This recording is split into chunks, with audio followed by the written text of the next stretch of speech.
Hello, I'm Professor Rich and this is TYT History. Today, in honor of the Republicans filibustering the Buffett Rule, I thought I would talk about the filibuster, a little bit of its history, and my theory on why it doesn't go away. Now, the first filibuster in American history was in 1837, and the original filibuster was like you see, and it's Mr. Smith Goes to Washington, the great Frank Capra movie starring Jimmy Stewart, where senators or a group of senators get up and they just start talking and talking and talking and go as long as they can. In 1841 is the first really significant use of a filibuster threat when Henry Clay is forced to withdraw his attempt to recharter the Second Bank of the United States based on a filibuster threat from William King. Now, filibuster threats used to be effective because it shut down the calendar, and because the Senate would only consider one piece of legislation at any time. If you filibustered a bill, any other piece of legislation couldn't get through and couldn't even get considered. And since all senators have bills they want passed, particularly those in the majority who will actually get them passed, this delaying of any action being taken in the Senate is a real and serious threat. Now, the word filibuster comes from a Spanish word, filibustero, which is a Spanish version of the word freebooter. Now, this is an old word going back at least to the 1500s, referring to people who do military action without permission from any government. And in the 1840s and 1850s in America, this became a big deal because Americans began to adventure down to Central America and the Caribbean, trying to create kingdoms for themselves. A guy named William Walker will take over Nicaragua for about a year before he gets run out of there. And then a few years later will attempt to take over Honduras. Well, he'll be killed for his efforts. There's also an Argentinian named Narciso Lopez who tries to free Cuba from Spain and is constantly going around America trying to get support for this. And so members of the Senate will compare a senator hijacking the Senate to one of these adventurers going down and trying to conquer a government in the Central America or Latin America. Now, in the filibusters used to be very rare. Now, in the 1930s, Huey Long, the former governor of Louisiana and then senator, trying to get attention for himself, began filibustering things fairly frequently in the 1930s. Just to get attention, just to get in the newsreels or get his name in the paper. And he was really good at it. He would read Shakespeare and tell old stories from Louisiana, kind of real folksy stuff. In 1946, Southern Democrats, or Dixiecrats as they were called, will do a week-long filibuster of an attempt to create an equal opportunity employment type commission, which will work. They'll actually kill that because they certainly don't want equal employment rights in the South there in the 1940s. In 1957, Strom Thurmond, who was already 55 years old, will have a legendary 24-hour and 18-minute filibuster of a civil rights bill trying to provide federal protection to minority voters, black voters, in the South, and Thurmond will desperately try to kill this bill and actually fail. LBJ, who's the Senate Majority Leader at the time, will outmaneuver him and get the bill through. Strom Thurmond also brings up a good point. Why filibuster? Why stand up and talk for hours and hours and hours about something that is apparently popular enough that it can pass the Senate? Well, the thing to understand is while the rest of the country probably supported this bill, the South didn't. And since Strom Thurmond was from South Carolina, all he had to do was appeal to South Carolina voters.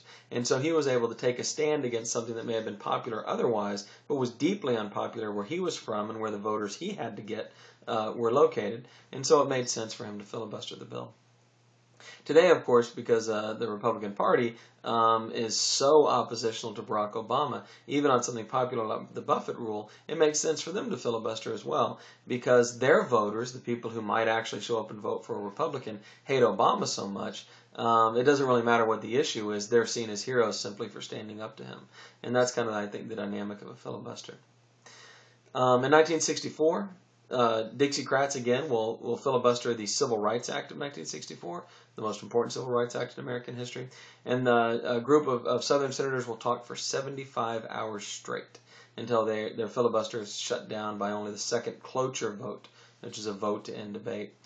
Used to require 2/3 of the Senate. Today it requires 60 votes to pass.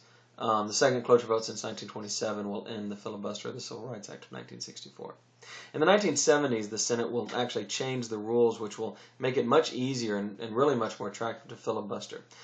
Senate Majority Leader Mike Mansfield will create a multi-track system for the Senate. It used to be that once a bill was being considered, if it got filibustered, no other business could be considered until that bill was dealt with. Well, the multi-track system said they could consider as many bills at the time as they wanted to. And so if you filibuster my bill, it doesn't stop this other bill from getting through.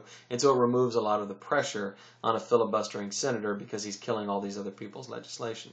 And so that's one of the reasons why filibusters have become so much more common.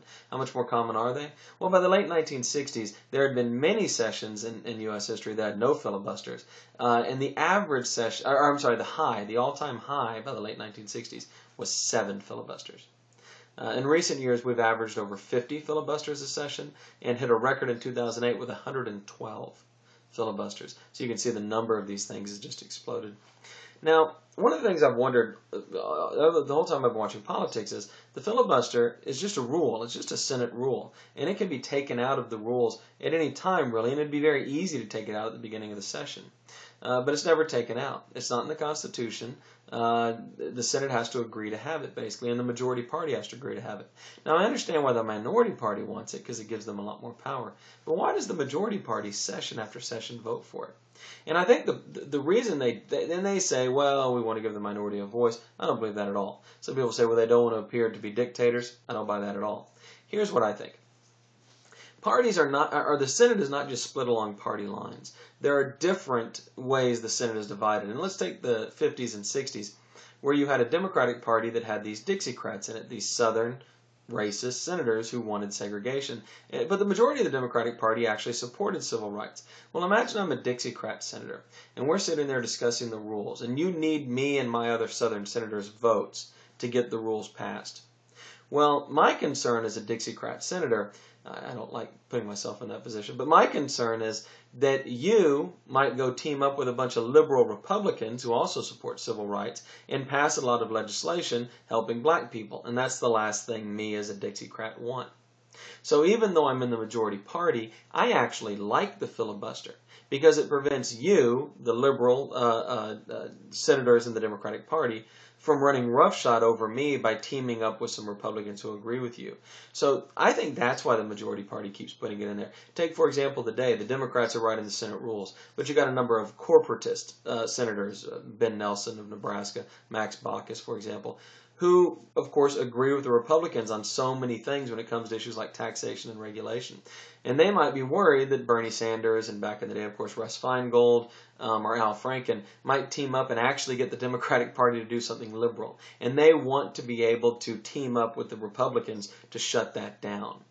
And so I think that's why. I think because we can't think of these parties as solid voting blocks, and they actually have different factions within them. And I think even majority parties like being able to keep the other parts of their own party in check.